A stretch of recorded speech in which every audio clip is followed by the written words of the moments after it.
여러분, 그리스도인의 삶의 여정은 자유를 향한 여정입니다. 그러므로 그리스도인의 이야기, 그들의 삶의 이야기는 두말할 것도 없이 자유에 대한 이야기, 자유에 대한 몸부림으로 가득 차 있습니다. 자, 우리가 읽고 있는 이 편지, 사도 바울이 갈라디아 성도들에게 보낸 이 편지는 그래서 그리스도인의 자유와 해방에 관한 이야기로 가득 차 있습니다. 한 사람이 어떻게 자기 인식의 한계에서, 자신이 갇혀 있는 그 자기 인식의 한계에서 어떻게 벗어나는지, 다른 사람들의 생각과 시선에 메인 사슬에서, 여러분 그런 쇠사슬 안 묶여 있으십니까? 다른 사람들의 시선, 다른 사람들의 생각, 저 사람들이 나를 어떻게 보나, 나에 대해서 뭐라고 평가하는가 하는 것들이 나를 꽉 얽어매고 거기서 벗어나지 못하는 그런 삶으로부터 우리가 어떻게 해방될 수 있는지, 또 우리 안에 있는 죄책감, 과거에서부터 쌓여있는 죄책감, 지난 날에 대한 후회, 그런 감정적인 감옥에서부터 우리가 어떻게 풀려날 수 있는지, 죄로 말미암아 하나님으로부터 분리된 상태, 죄의 사슬에 묶여있는 상태, 죄의 종된 상태, 죄의 노예로 끌려다니며 살아가는 그러한 상태로부터 우리가 어떻게 자유로워지고 우리가 어떻게 해방될 수 있는지, 그리스도인의 삶의 이야기는 바로 그것을 찾아가는, 그것을 우리에게 들려주는 이야기라고 하는 겁니다. 그렇습니다, 여러분. 우리 그리스도인들은 언제든지 그 모든 사슬로부터, 얽매임으로부터 풀려날 수 있는, 변화될 수 있는 자유를 가진 것을 여러분 믿으시기 바랍니다. 그 변화의 과정들은 우리가 잘 알아야 될 것은 어떤 공식으로 만들어진 어떤 시스템 같은 것이 아니라는 사실이, 이게 중요합니다. 우리는요, 자꾸 어떤 공식, 어떤 시스템, 어떤 그런 걸 좋아해요. 그런 걸 선호합니다.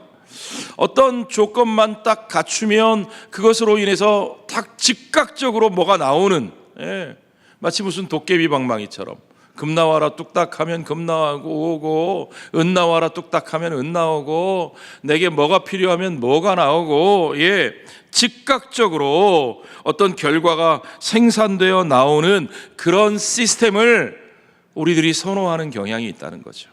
심지어는 우리 신앙생활에서도 그래요. 이게 문제입니다.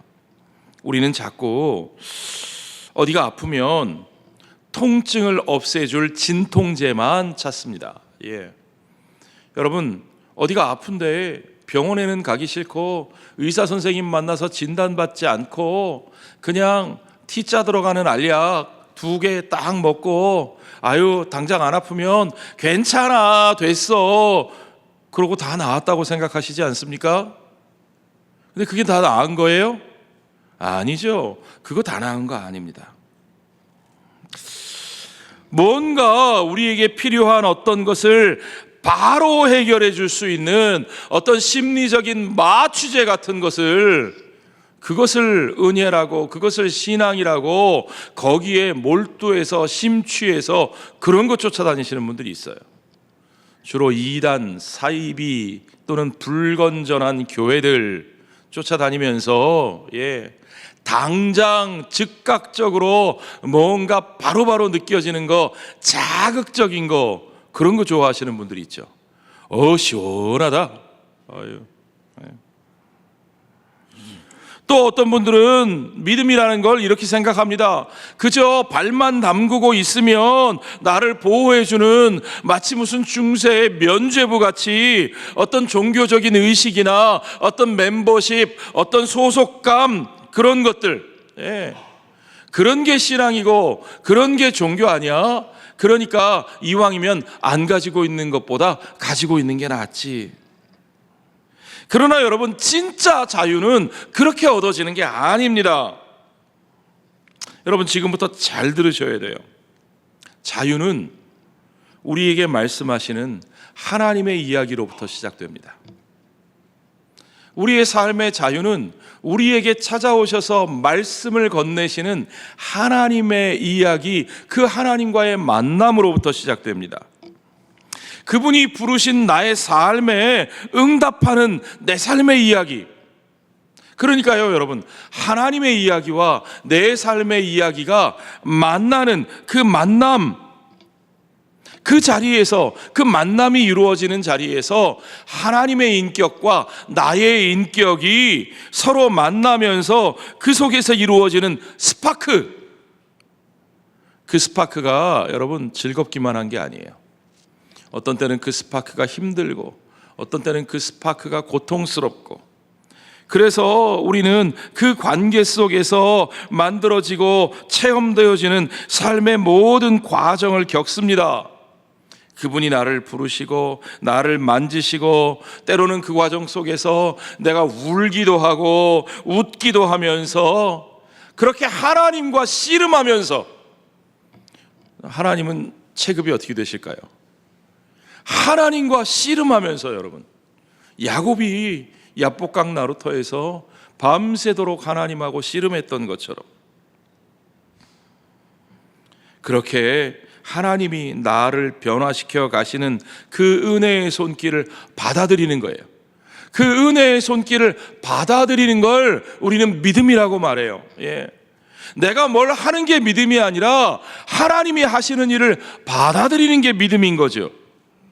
그 은혜의 손길을 받아들이면서 우리는 그 속에서 내가 스스로 벗어날 수 없었던 것들로부터, 내가 스스로 바꿀 수 없었던 것들로부터 벗어나게 되고 바꾸어 가게 하시는 하나님의 손길을 진짜로 경험하게 되는 거죠.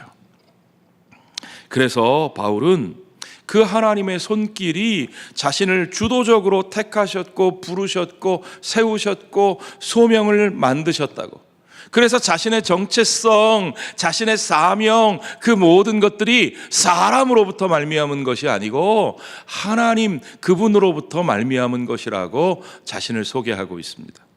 자, 오늘 본문의 첫 두 구절 11절과 12절을 제가 세번역 성경으로 한번 읽어드릴게요. 형제자매 여러분, 내가 여러분에게 밝혀드립니다. 내가 전한 복음은 사람에게서 비롯된 것이 아닙니다. 그 복음은 내가 사람에게서 받은 것도 아니요, 배운 것도 아니요, 예수 그리스도의 나타나심으로 받은 것입니다.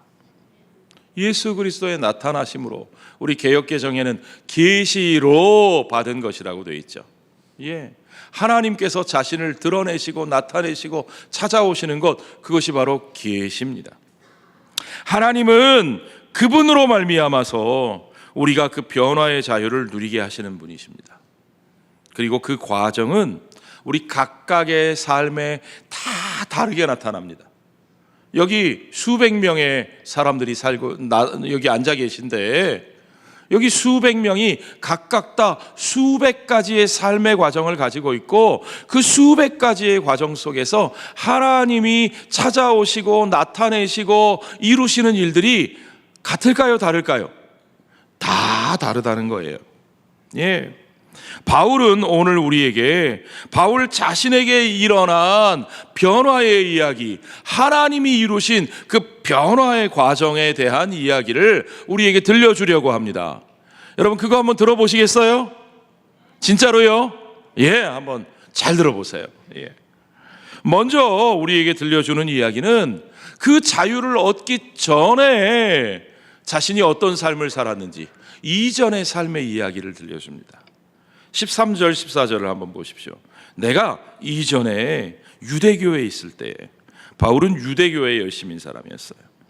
유대교회에 있을 때 행한 일을 너희가 들었거니와 하나님의 교회를 심히 박해하여 멸하고, 내가 내 동족 중 여러 연갑자보다 유대교를 지나치게 믿어 내 조상의 전통에 대하여 더욱 열심히 있었으나. 바울은 믿음이 있었던 사람이에요, 없었던 사람이에요? 믿음이 있었어요. 믿음도 있었고 확신도 있었고 열심히 있었던 사람이에요.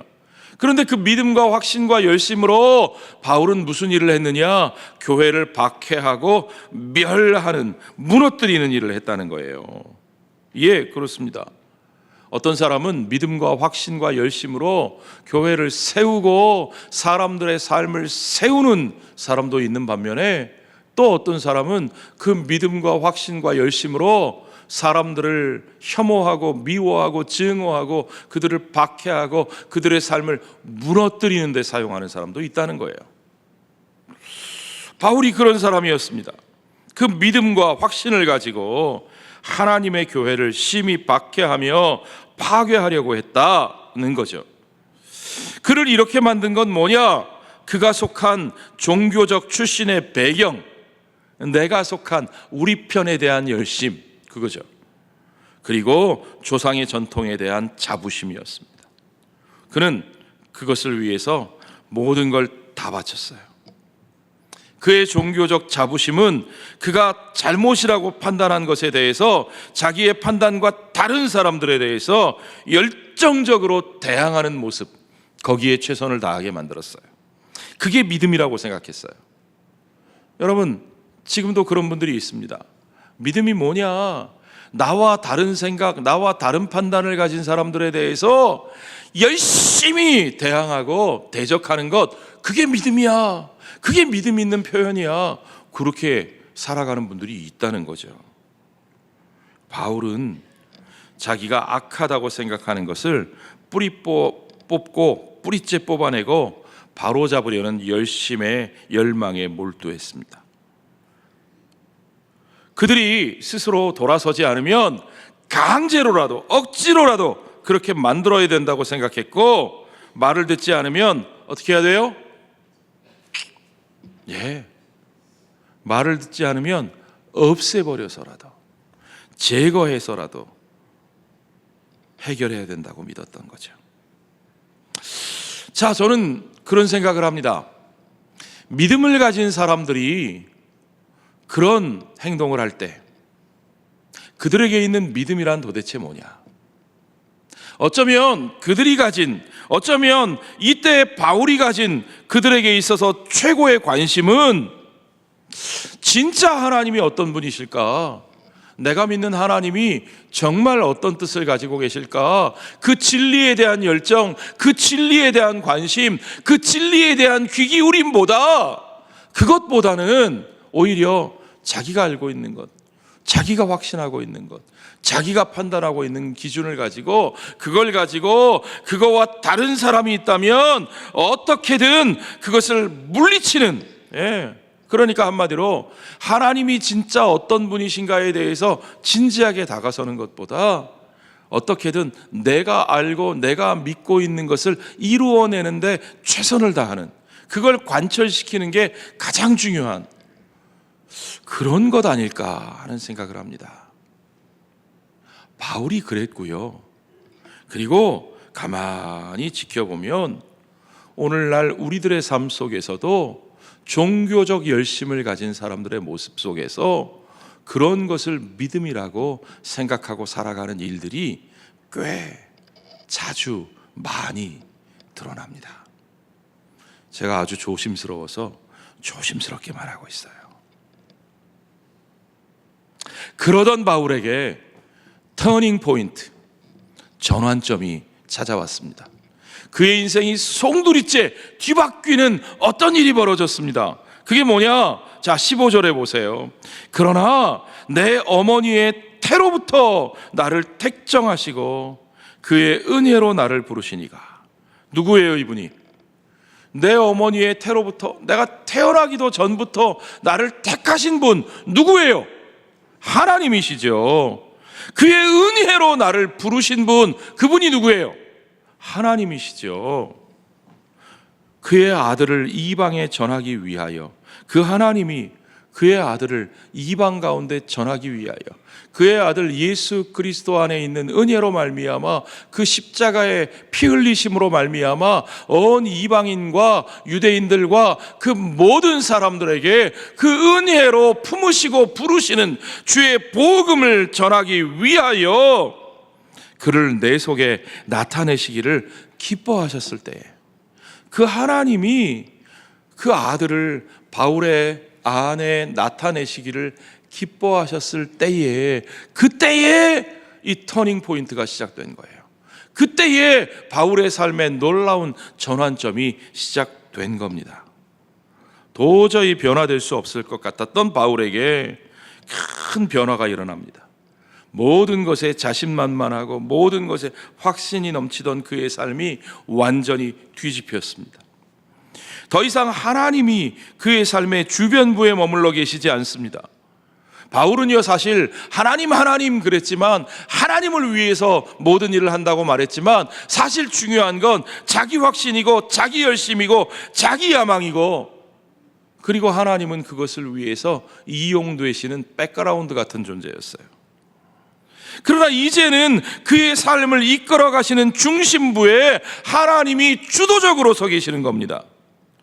하나님은 바울이 주인공이 되는 영웅 드라마의 뒷배경으로 서 계신 분이 아니고, 이제는 하나님이 그 모든 것을 시작하시고 하나님이 그 모든 것을 이루어 가시는, 그저 바울은, 그저 저와 여러분이라는 사람들은 그 하나님의 연출대로 움직이는 그런 하나님의 배우로 쓰임받는 하나님의 새로운 드라마가 그의 삶에서 시작되었다는 거죠.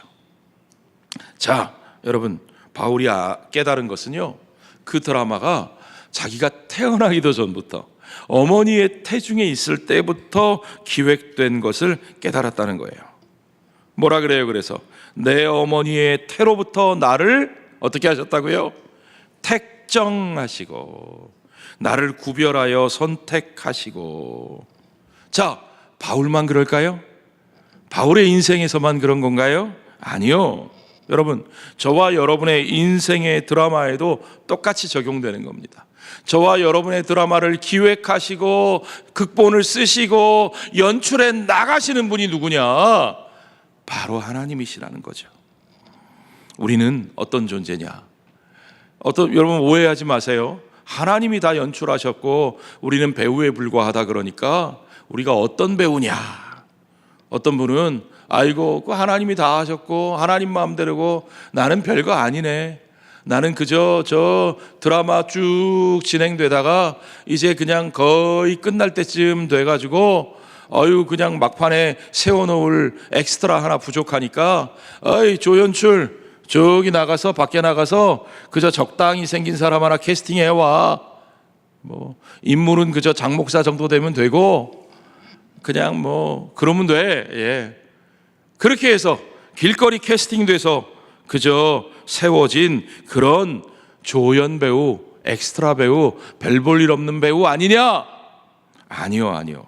여러분, 우리는 그 드라마가 기획될 때부터, 우리가 태어나기도 전부터 하나님의 기획 속에, 계획 속에, 극본 속에 가장 중요한, 그 나라의 중요한 왕 같은 제사장으로 준비되고 계획되고 부르심 받은 것을 여러분 믿으시기 바랍니다. 저와 여러분은 모두 하나님의 택정하심을 입었습니다. 우리는 하나님이 먼저 사랑하신 사람들입니다. 우리가 하나님을 사랑해서, 우리가 하나님이 좋아서 쫓아다녀서 하나님의 자녀로 받아들여진 것이 아니고, 하나님이 먼저 우리를 사랑하시고 그 사랑 가운데 택하셔서 부르시고 우리의 삶을 만들어 가시는 겁니다. 우리는 그런 드라마의 주인공으로 서 있습니다. 하나님의 드라마의 주인공으로 저와 여러분이 택하심을 받았고 부르심을 받았다는 사실을 여러분 믿으시기 바랍니다. 바울은 자기 자신이 하나님의 은혜로 부르심을 받았음을 알았어요. 하나님으로부터 초대를 받은 겁니다. 하나님은요, 그가 초대한 사람들을 결코 그냥 적당히 뺑뺑뺑 돌리다가 갖다 버리는 분이 아니십니다. 하나님 그런 분이 아니세요. 우리는 하나님의 초대를 받았고 은혜로 부르심을 받았어요. 여기서 중요한 말이 나옵니다. 그의 은혜로. 자, 우리가 왜 부르심을 받았다고요? 은혜로. 인물 잘나서 부르심을 받았어요? 몸매가 좋아서 캐스팅됐어요? 집안이 괜찮아서 백으로 부르심을 받았어요? 아닙니다. 그 어느 하나도 저는 내세울 게 없네요. 얼굴도 몸매도 아무것도 내세울 게 없는데 그의 은혜로 in his favor, 그의 은혜로 부르심을 받았습니다. 이 말은요, 하나님이 그저 머리가 좋으시니까 자기 일에 필요할 것 같은 사람 잘 봐두었다가 그 사람이 잘할 것 같아서 뭘 보고 뽑으신 게 아니라는 말이에요. 오직 하나님의 사랑으로, in his favor, 오직 하나님의 은혜로, 그 은혜와 사랑 가운데 하나님이 우리를 향한 놀라운 계획과 뜻과 목적을 가지고 계셔서 우리를 위해, 그 뜻을 이루시기 위해, 우리에게 무언가를 주시기 위해 우리를 부르셨다는 뜻입니다. 우리의 어떠함으로가 아니라 하나님의 어떠하심으로 되어진 일이라는 거예요. 하나님이 그 모든 것을 우리를 위한 선물로 미리 준비하셨다. 그것이 은혜입니다. 그것이 바울이 말하고 있는 은혜입니다. 하나님은 바울을 그렇게 택하셨고 은혜로 그 바로 바울을 부르신 하나님이 그분의 목적을 이루시기 위해서 그분의 아들을 예수 그리스도를 바울의 삶 속에 나타내시기를 기뻐하셨어요. 이전에는 바울이 예수를 알았을까요? 몰랐을까요? 당연히 알았죠. 알았으니까 예수 믿는 사람들을 잡아 죽이려고 그렇게 난리를 쳤죠. 바울은 무식한 사람이 아니에요. 바울은 나름 진지한 사람이고 나름 율법을 아는 사람이고 구약 성경을 잘 아는 사람이에요. 그러니까 예수라고 하는 랍비가 나타나가지고 이런 일을 했다더라, 이런 말을 했다더라, 이렇게 죽었다더라, 그를 따르는 이들이 이렇게 모인다더라, 그 말을 듣고 진지하게 귀를 기울이고 고민하고 확인했을 겁니다. 그 결과 그가 판단한 건 뭐냐면 이건 가짜다, 이건 신성모독이다. 십자가, 아니 하나님의 아들이 십자가에서 죽으신다고? 그건 하나님의 아들이 아니라 저주받은 자의 상징이지. 바울은 성경을 알았으니까요. 그래서 그는 예수를 알고 자기의 판단으로 예수를 핍박하고 예수 믿는 사람들을 죽여야겠다고까지 판단했던 사람입니다. 그런 그의 삶이 변화됩니다. 하나님께서 그의 삶 속에 그분의 아들을 나타내시기를 기뻐하심으로 말미암아, 이게 포인트예요. 바울이 어떻게 마음이 변화됨으로가 아니고 하나님이 그러한 바울 속에 그의 아들을 나타내시기를 기뻐하심으로 말미암아, in his favor, 하나님이 기뻐하시는 일을 그 속에서 시작하시니까 그의 삶이 완전히 바뀌는 거예요. 예수를 박해하는 삶에서 예수를 전하는 삶으로, 예수의 십자가가 신성모독이라고 증오하던 그가 예수의 십자가만이 내 삶의 유일한 소망이고 은혜의 통로라는 사실을 모든 이들에게 증거하기 시작합니다. 그렇습니다. 오직 하나님이 우리 안에 그분이 누구이신지를 알게 하실 때에만 우리는 그분에 대해서 바로 인식할 수 있는 거죠. 여러분, 예수 믿는 거요, 내가 아는 게 아닙니다. 내가 안다고 아는 것이 아니고 내가 믿고 싶다고 믿어지는 게 아니라는 말입니다. 믿음이란 바울에게서 일어난 것처럼 하나님께서 나를 위해 준비하신 그 일을 내게 받아들이게 하시는 거죠. 준비하시는 것도 하나님이시고 내 마음을 열고 받아들이게 하는 것도 하나님, 성령 하나님이 하시는 일임을 여러분 믿으시기 바랍니다. 그분이 나를 사랑하시고 그분이 나를 구원하시고 그분이 내 삶의 방향을 정하시고, 아멘, 그분이 우리로 하여금 그 모든 것을 받아들이게 하시는 거죠.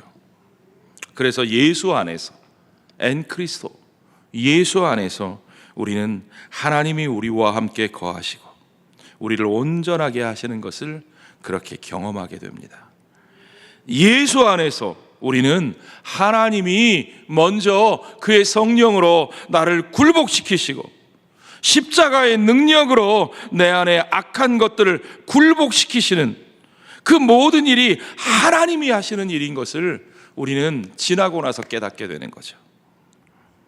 나와 세상의 구원은 그렇게 여러분, 내 믿음으로, 내 열심으로, 내 방식으로가 아니고 오직 주님이 준비하시고 주님이 받아들이게 하시는 오직 십자가의 은혜를 통해서만 완성된다는 사실을 우리가 믿는 겁니다.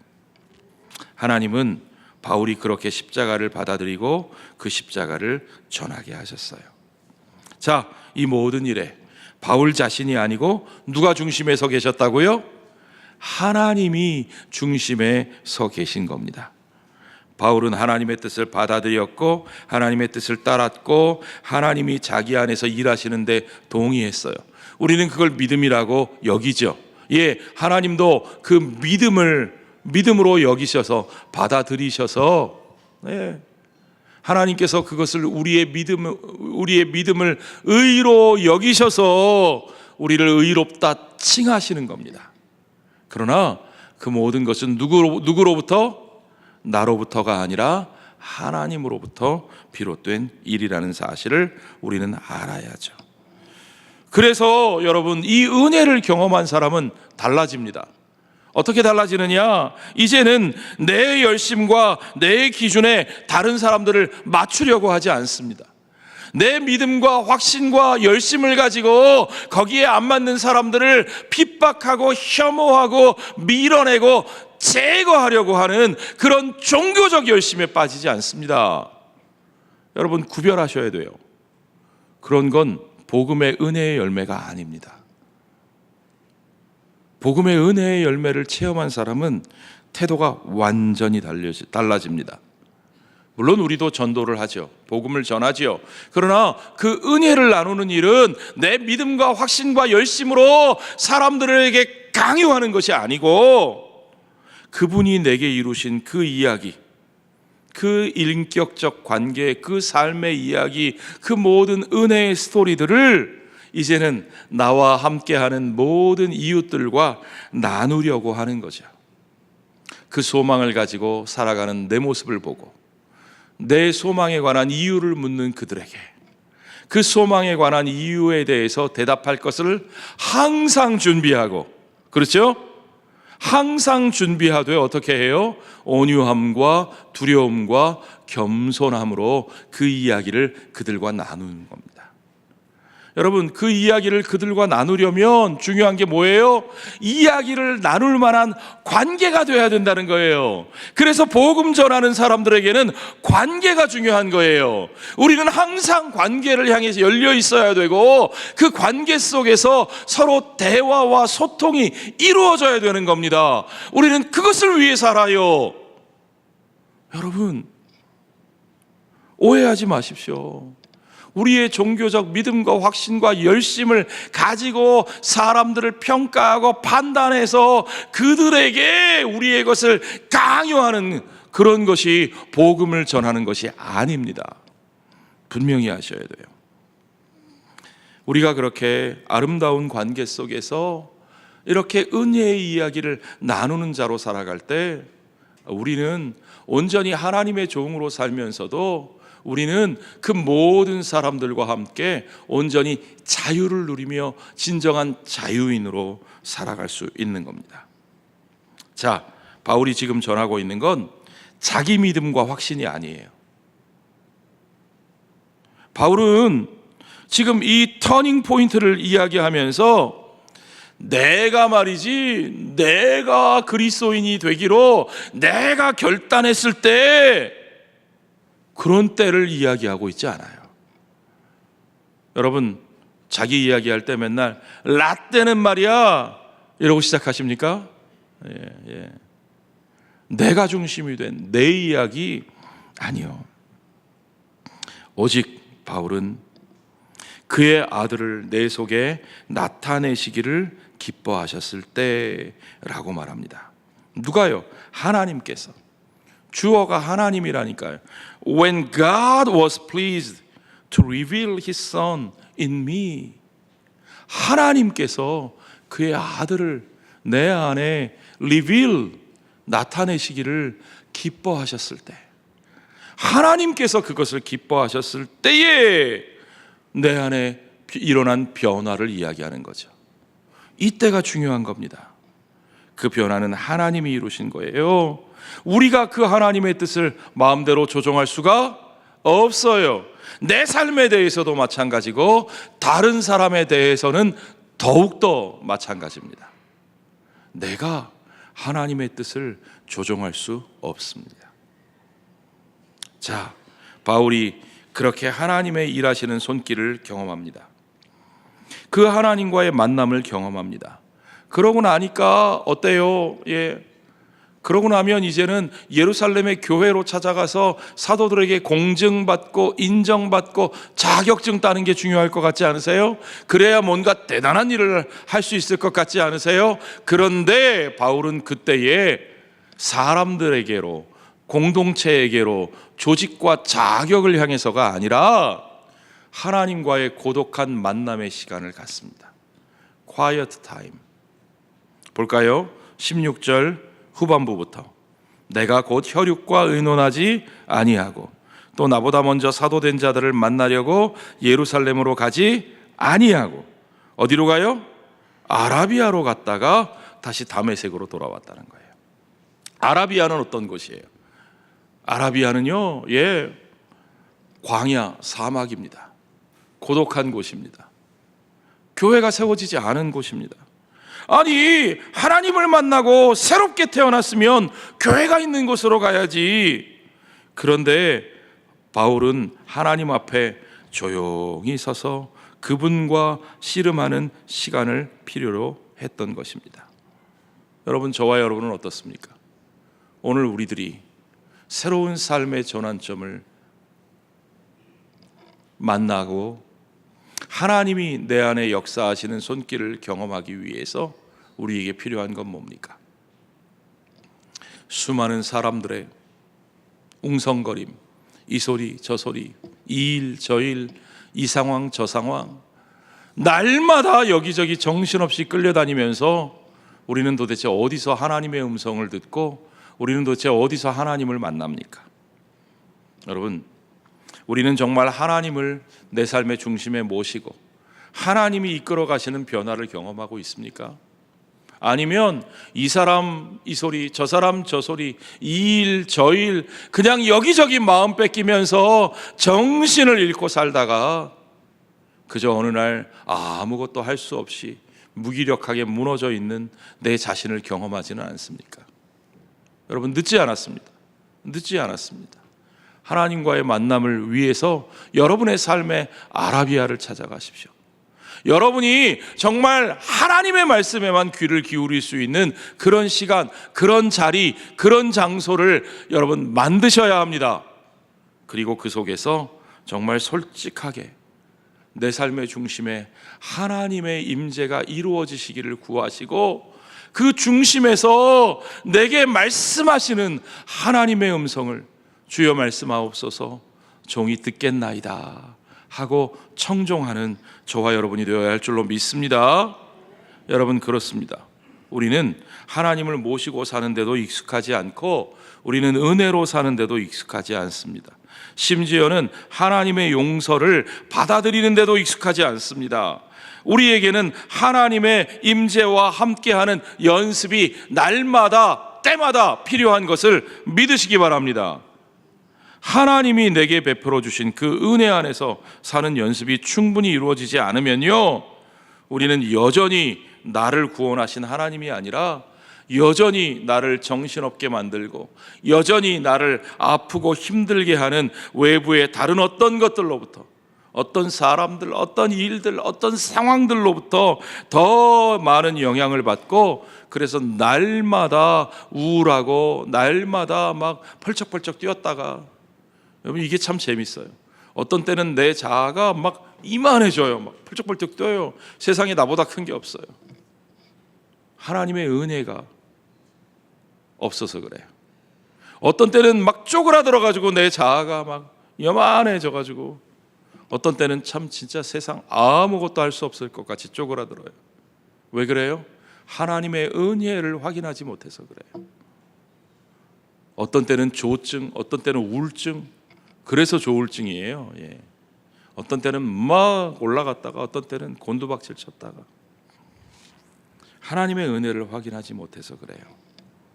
그러나 여러분, 주님은 그런 우리의 연약함을 아시고 우리를 꼭 필요한 그 은혜의 자리로 이끌어 주시는 것을 믿으시기 바랍니다. 여러분, 하나님이 나를 그 광야 은혜의 자리로 이끌어 주실 때 거부하지 마세요. 어떤 때는요, 내가 제일 가기 싫은 길이 그 은혜의 자리일 수 있어요. 어떤 때는요, 이제 쫄딱 망했다 싶은 그 시간이 그 은혜의 자리로 나를 이끄시는 하나님의 계획일 수도 있어요. 여러분, 그 은혜의 자리에서 주님이 우리에게 하시는 일들을 여러분 가만히 묵상해 보십시오. 우리가 어떻게 습관적인 죄책감과 어떻게 은혜에 대한 거부 속에서 살지 않는, 우리에게 은혜로 주신 자유와 용서의 삶을 우리가 어떻게 받아들이고 누리며 살 수 있게 하시는지, 그 변화를 이루고 그 능력을 체험하게 하시는지, 주님이 저와 여러분을 오늘 아라비아로, 그 광야로, 그 고독한 시간으로 이끌어 가시는 겁니다. 그곳에서 여러분 고요하게, 고독하게 주님과 만나십시오. 왜 내가 원하던 사람들이 없느냐고 여러분 불평하지 마시고 고독 가운데 하나님을 만나십시오. 오직 주의 말씀에만 귀를 기울이고 다른 것에 마음 빼앗기지 않는 시간입니다. 어차피 해도 안 되면 아유 잘됐다 감사하다 그리고 내려놔 버리세요. 그리고 주님의 말씀에 귀를 기울이세요.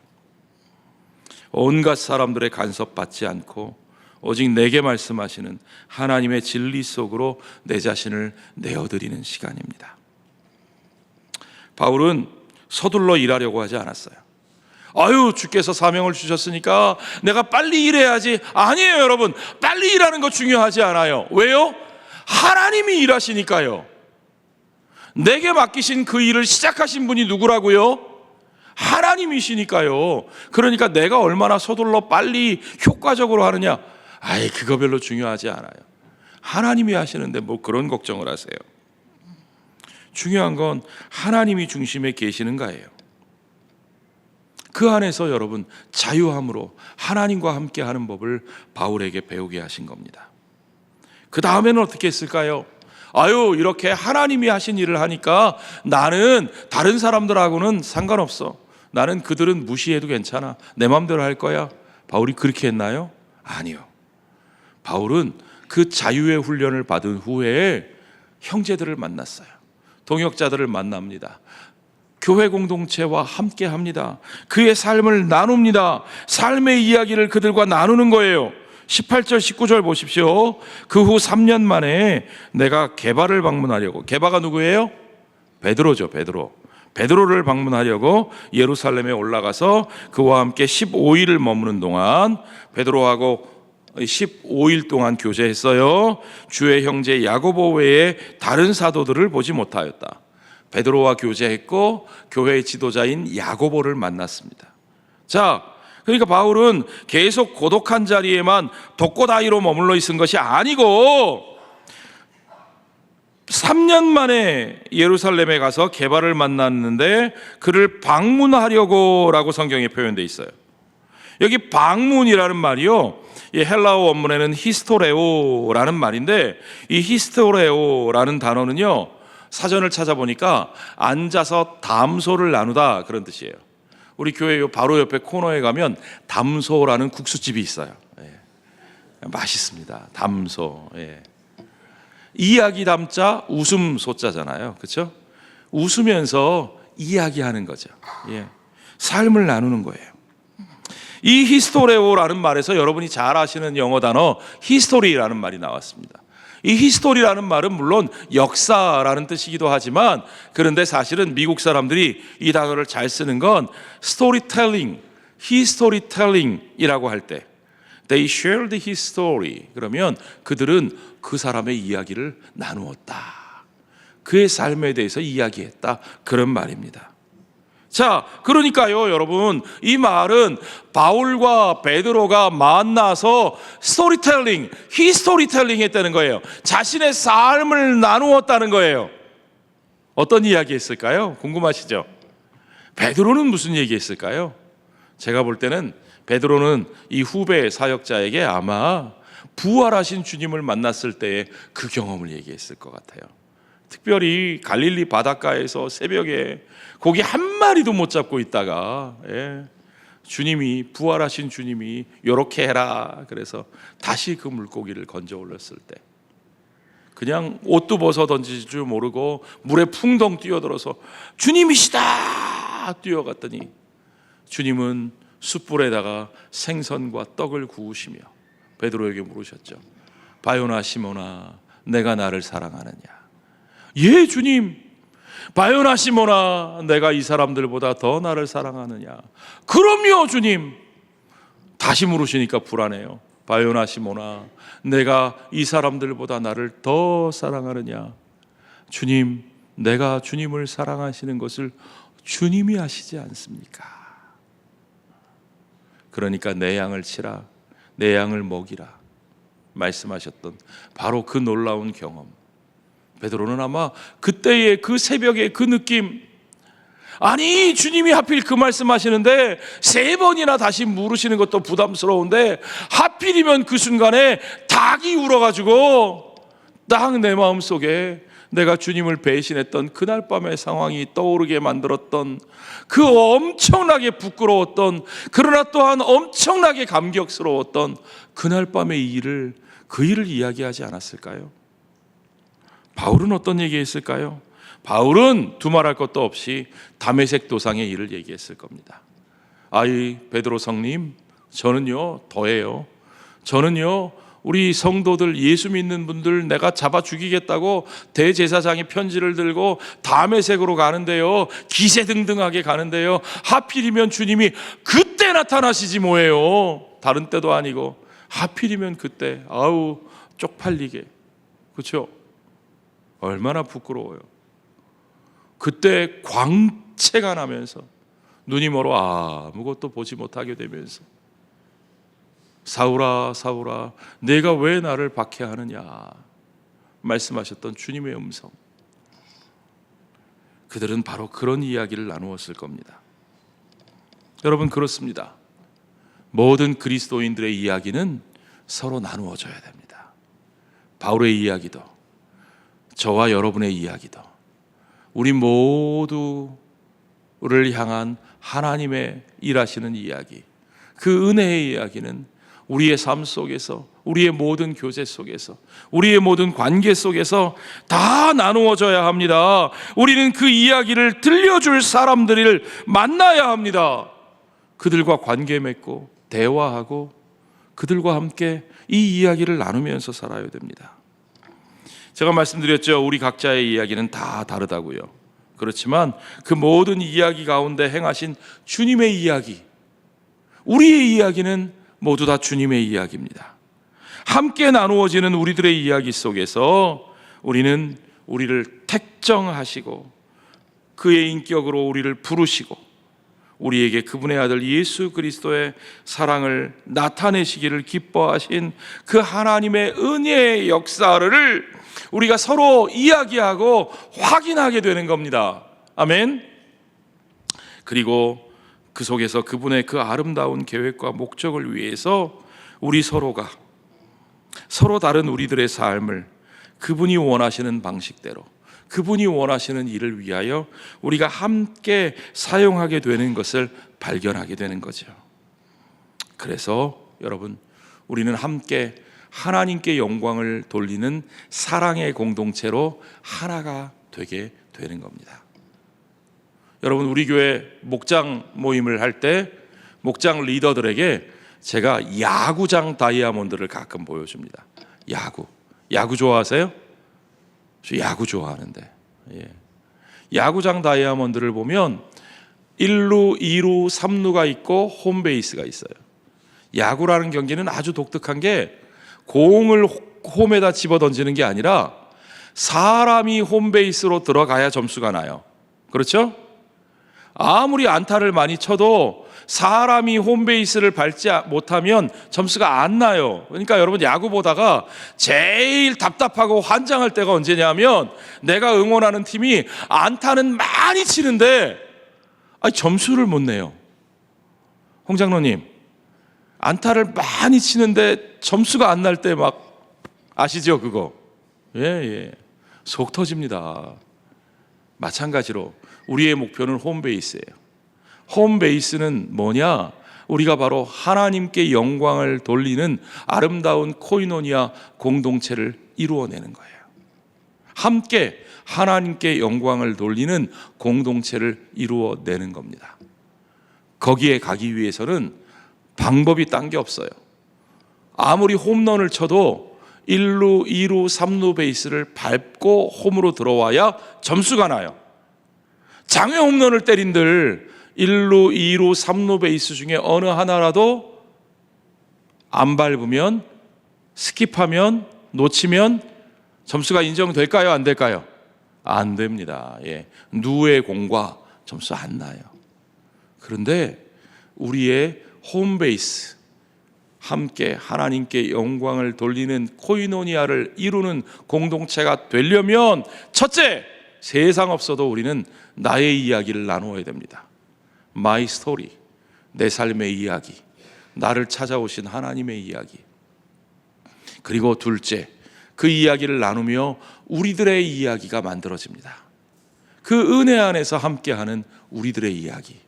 셋째, 그 은혜 안에서 믿음의 이야기를 나누며 하나님께서 우리 안에 이루기를 기뻐하시는, 하나님이 원하시는 소명에 관한, 콜링, 사명에 관한 이야기. 그래서 그 소명과 사명을 위해서 우리가 함께 살아가는 이야기. 그리고 이제 우리는 그 과정을 통해서 홈베이스, 하나님께 영광을 돌리는, 함께하는 공동체로 세워지는 거죠. 바울의 인생이 바로 그 과정을 우리에게 보여주고 있습니다. 오늘 본문 21절부터 마지막 절까지 우리 한번 같이 읽어보겠습니다. 그 후에 내가 수리아와 길리기아 지방에 이르렀으나 그리스도 안에 있는 유대의 교회들이 나를 얼굴로는 알지 못하고 다만 우리를 박해하던 자가 전에 멸하려던 그 믿음을 지금 전한다 함을 듣고 나로 말미암아 하나님께 영광을 돌리니라. 예, 그렇습니다. 바울의 믿음은 소명으로 발전합니다. 바울은 이제 분명히 할 일이 있습니다. 그 할 일은 하나님의 이야기, 하나님의 그의 삶 속에서 이루신 그 이야기, 그 복음의 이야기를 사람들에게 전하는 겁니다. 이웃들에게 나누는 겁니다. 그 이야기의, 그 복음의 내용이 뭡니까? 다른 거 없습니다. 하나님이 우리 편에 계시다는 거예요. 하나님이 우리에게 살아갈 자유를 주시는 분이라는 거예요. 하나님이 우리를 얽매이고 정죄하고 심판하는 분이 아니라 예수 그리스도 안에 나타난 그 은혜 안에서 우리를 품으시고 용서하시고 우리를 자유롭게 하시는 분이시라는 거예요.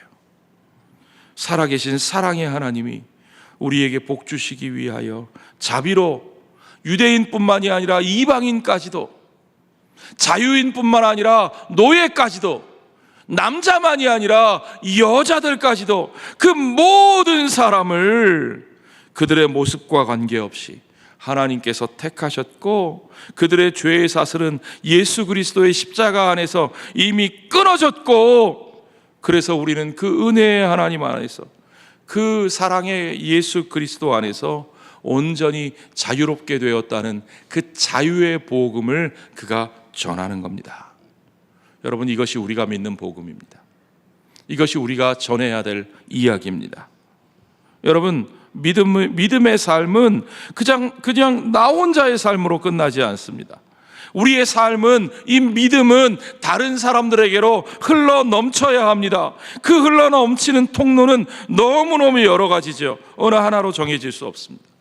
바울처럼 말씀을 들고 이방인들에게 가는 선교사로, 또 어떤 사람은 비즈니스 현장에서 비즈니스 하면서, 어떤 사람은 가르치는 자로, 어떤 사람은 직장인으로, 어떤 사람은 공공의 영역에서 섬기는 신실한 공직자로서, 어떤 사람은 그저 오늘 우리의 일상 속에서 만나는 이 집 저 집 우리와 함께 살아가는 한 사람의 이웃으로서, 그 다양한 통로를 통해서 우리의 믿음의 이야기는 언제나 아름다운 관계를 만들고 서로의 이야기에 귀를 기울이고 소통하면서 그들의 삶 속으로 흘러들어가 그들의 삶을 얽어매고 있던 죄의 사슬을 끊고 그 아름다운 자유의 삶을 그들이 누리게 하는 겁니다. 이 복음의 역사가 저와 여러분의 삶, 우리 이웃들의 삶, 우리가 사는 이 세상을 변화시키는 겁니다. 바울의 삶에서 그러셨던 것처럼 하나님은 저와 여러분의 삶의 이야기를 다 사용하십니다. 대단한 이야기만 사용하시는 거 아니에요. 부끄러웠던 내 이전의 삶의 모습, 또 그분이 찾아오셔서 나와 관계를 맺게 하실 때의 이야기, 그리스도 안에서 나를 받아주신 그 하나님의 사랑을 체험하고 내가 마침내 마음을 열어서 그 사랑과 용서를 받아들일 때의 이야기, 그 사랑과 용서의 체험이 내 삶에 새로운 용기와 소망과 힘으로 역사하여서 내 삶을 변화시키고 내 삶의 어두웠던 미래를 밝혀가게 하시는 소망이 되고 용기가 되고 희망이 되는 이야기들. 예, 그래서 어제와 오늘과 내일의 내 삶의 모든 얘기가 하나님 안에서, 그리스도 안에서 모두 다 주님의 이야기로 전해질 수 있는 겁니다. 여러분, 물론 아직도 우리 가운데 남아있는 부족한 모습들이 있습니다. 그리고 우리는 그 부족한 모습에 대해서 정직해야 됩니다. 그러나 분명한 건 제가 부족할지언정 저는 그것이 부끄럽지 않습니다. 왜요, 여러분? 우리는 더 이상 그 부족함 때문에 무너져 내리는 삶이 아니기 때문입니다. 이전에 내게 있는 그 연약함 때문에 내가 무너지고 버려지지 않기 때문입니다. 우리에게 있는 어떤 열등감, 불만족, 후회와 상처의 흔적들이 있죠. 여전히 있습니다. 우리가 서로 함께할 때 늘 즐겁지만 않습니다. 여전히 서로 다른 모습 때문에 어색하기도 하고 불편하기도 합니다. 그래요. 그러나 그것이 우리의 삶을 우리 주님의 은혜와 만나기 이전으로 되돌릴 수 없다는 사실을 여러분 기억하셔야 합니다. 우리에게는 하나님의 택정하심과 하나님의 은혜 가운데서 우리를 부르신 되돌릴 수 없는 변화가 있습니다. 우리에게는 참된 자유의 역사가 이미 시작되었습니다. 아무도 그것을 막을 수 없습니다. 이제 내게 일어난 그 놀라운 변화를 통해서 이제 사람들이 바울에게서 그랬던 것처럼 온 세상이 나로 말미암아 하나님께 영광을 돌리는, 저와 여러분의 삶의 이야기를 통해서 우리 하나님께 영광을 돌리는 놀라운 역사가 우리의 교회 안에, 우리의 목장 안에, 또 우리가 이웃들과 함께 살아가는 모든 일상의 삶 속에서 날마다 일어나기를 주의 이름으로 축원합니다. 축원합니다.